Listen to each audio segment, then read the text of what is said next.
Friends, आज हम करते हैं एक्सरसाइज 7.2 का क्वेश्चन नंबर सेकंड। तो क्वेश्चन नंबर सेकंड को करने से पहले हमारे पास एक शब्द है यहाँ पे ट्राइसेक्शन। तो हमें ट्राइसेक्शन शब्द का मतलब समझना पड़ेगा। तो ट्राइसेक्शन का मतलब है कोई भी लाइन सेगमेंट को 3 बराबर हिस्सों में बांट देना। बराबर इक्वल हिस्सों में होना चाहिए, मतलब इक्वल डिवीजन होना चाहिए लाइन सेगमेंट का। तो सबसे पहले हमने एक लाइन सेगमेंट ए भी लिया। हम देखते हैं क्या ये एक पॉइंट से पॉसिबल है। अगर हम इस लाइन पे एक पॉइंट ले ले तो क्या ये 3 पार्ट में बटेगा। तो हमने डी पॉइंट लिया, हमने देखा ये 2 पार्ट में बटता है, ए डी और डी बी। तो इसलिए एक पॉइंट से ये पॉसिबल नहीं है। तो हम फिर 2 पॉइंट की तरफ चलते हैं। हमने पी और क्यू ये 2 पॉइंट लिए। तो हमने देख रहे हैं यहाँ पे एक जो इसका सेगमेंट ये बना, एक ये बना और एक ये बना। इस तरीके इसके 3 हिस्से बने। तो इसका मतलब है 2 पॉइंट से किसी भी लाइन को 3 हिस्सों में बांटा जा सकता है। अब हमें ये 2 पॉइंट कुछ ऐसे लेने हैं कि ये यहाँ से यहाँ तक और यहाँ से यहाँ तक और यहाँ से यहाँ तक, ये तीनों का ये इक्वल पार्ट होना चाहिए। अब हम क्वेश्चन की तरफ चलते हैं। हम सबसे पहले क्या करते हैं, एक लाइन सेगमेंट पकड़ते हैं यहाँ पे ए और ये बी। ये लाइन सेगमेंट है। ए पॉइंट के कोऑर्डिनेट यहाँ पे 4 -1 है और बी पॉइंट के कोऑर्डिनेट -2 -3 है। अब हम यहाँ पे 2 पॉइंट और ले लेते हैं। वो पॉइंट इस प्रकार लेंगे कि ये जो लाइन है ये 3 बराबर हिस्सों में पड़ जानी चाहिए। तो यहाँ से यहाँ तक जितना होगा उतनी ही लेंथ यहाँ से यहाँ तक की होगी, यानी कि डिस्टेंस, और उतनी ही डिस्टेंस यहाँ से यहाँ तक होगी। मान लेते हैं यहाँ से यहाँ तक एक यूनिट डिस्टेंस है, तो फिर ये 1 यूनिट डिस्टेंस यहाँ से यहाँ तक भी होगी और 1 ही यूनिट डिस्टेंस, ये अगर इसको हम थोड़ा आगे की तरफ लें तो 1 ही यूनिट डिस्टेंस फिर यहाँ से यहाँ तक होगी। तो इस प्रकार से हम कह सकते हैं जो पी पॉइंट है इस पूरी लाइन को कैसे बांटता है। यहाँ से यहाँ तक 1 यूनिट डिस्टेंस, तो यहाँ से यहाँ तक ये हमारी बनेगी 2 यूनिट डिस्टेंस। ऐसे ही क्यू पॉइंट की अगर हम बात करते हैं तो यहाँ से यहाँ तक ये बनता है 2 यूनिट और यहाँ से यहाँ तक ये बनता है 1 यूनिट। तो अब हमने क्या किया है, ये एक फिगर ड्रॉ करी है। इस फिगर को ड्रॉ करने से हमें क्वेश्चन करने में आसानी रहेगी। हमें क्या करना है, कोऑर्डिनेट फाइंड करने हैं पॉइंट्स के जो लाइन को ट्राइसेक्ट करते हैं। तो पी और क्यू ये हमारे पास वो पॉइंट हैं जो लाइन को 3 हिस्सों में बांट रहे हैं। तो हमें पी पॉइंट के कोऑर्डिनेट निकालने हैं, दूसरा हमें क्यू पॉइंट के कोऑर्डिनेट निकालने हैं। तो पी पॉइंट के कोऑर्डिनेट हम मान के चलते हैं इसके कोऑर्डिनेट एक्स वाई हैं। तो अब हम यहाँ पे सेक्शन फॉर्मूला यूज करेंगे। सेक्शन फॉर्मूला क्या कहता है देखते हैं। सेक्शन फॉर्मूले से हम लिख सकते हैं कि एक्स कोऑर्डिनेट हम निकाल सकते हैं। कब निकाल सकते हैं, जब हमें m1 का रेशो m2 से दिया हो। अब m1 क्या है, m1 क्या है कि ये जो पॉइंट है इस लाइन का यहाँ से यहाँ तक की दूरी ये m1 है और यहाँ से यहाँ तक की ये जो डिस्टेंस है ये m2 है।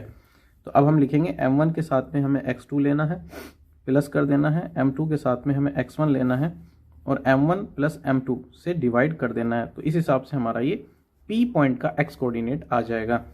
अब हम करते हैं m1 की वैल्यू यहाँ पे ये यहाँ से यहाँ तक की दूरी डिस्टेंस 1 है और x2 हम क्या लेंगे, x2 हम ये लेंगे -2 प्लस m2 हमारा यहाँ से यहाँ तक का डिस्टेंस यानी कि 2, x1 हमारा हो जाएगा यहाँ पे 4। उसके बाद हम क्या करेंगे, ये m1 प्लस m2 से हम डिवाइड करते हैं तो यानी कि जोड़ के, तो ये 1 और 2 3, तो उस हिसाब से हमारा ये हुआ -2 प्लस 4 दूनी 8 बटे में 3 और ये 8 में से 2 गया 6 बटे 3 और इससे काट देंगे तो ये हमारा हुआ 2। तो ये जो कोऑर्डिनेट है ये x कोऑर्डिनेट हमारा 2 आया। अब हम y कोऑर्डिनेट फाइंड करते हैं। तो हमारा y कोऑर्डिनेट के लिए फॉर्मूला होगा m1 y2 मल्टीप्लाई और m2 y1 डिवाइड करेंगे हम m1 प्लस m2 से। अब हम यहाँ पे वैल्यूज़ रखते हैं, m1 की वैल्यूज़ देखते हैं। m1 क्या है, m1 यहाँ से यहाँ तक है तो ये 1, y2 की वैल्यू यहाँ पे -3 है। उसके बाद प्लस लगाएंगे, फिर हम लिखेंगे m2 यहाँ से यहाँ तक का है 2 और फिर m2 के साथ में आता है y1 हो गया हमारा -1। डिवाइड करेंगे m1 प्लस m2 यानी कि 3 से। सोल्व करते हैं, -3 -2 डिवाइड बाई 3 ये हो गया -5। तो -5/3 ये हमारा दूसरा y कोऑर्डिनेट आया। तो इस हिसाब से हमारा ये जो पॉइंट होगा ये पॉइंट हुआ हमारा 2 -5/3। ये हमने निकाल लिया p पॉइंट। अब हम q पॉइंट फाइंड करते हैं। अब हम क्या करेंगे, अब हमें ये q जो पॉइंट है इसके कोऑर्डिनेट फाइंड करने हैं। अब मान के तो मैं यहाँ पे मान के चल रहा हूँ ये एस और टी जो हैं इस पॉइंट के कोऑर्डिनेट है।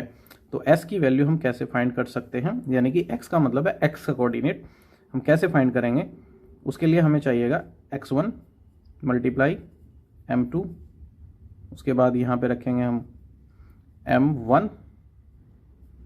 m1 के साथ में लेंगे हम x2, डिवाइड करेंगे m1 प्लस m2 से। तो ये s कोऑर्डिनेट आएगा हमारा x1 देख लेते हैं हम कि x1 हम क्या ले रहे हैं, ये 4, m2 लेना है, m2 ये 1 आएगा, प्लस m1 लेना है, m1 आ जाएगा ये, x2 लेना है माइनस के 2, और m2 प्लस ये हो जाएगा 3। तो इस हिसाब से 4 एकम 4, 2 दूनी 4/3, 4 में से 4 का 0, 0/3, यहाँ पे ये s की वैल्यू 0, मतलब x का जो कोऑर्डिनेट है वो 0 हुआ। तो अब हम यहाँ से निकालते हैं t।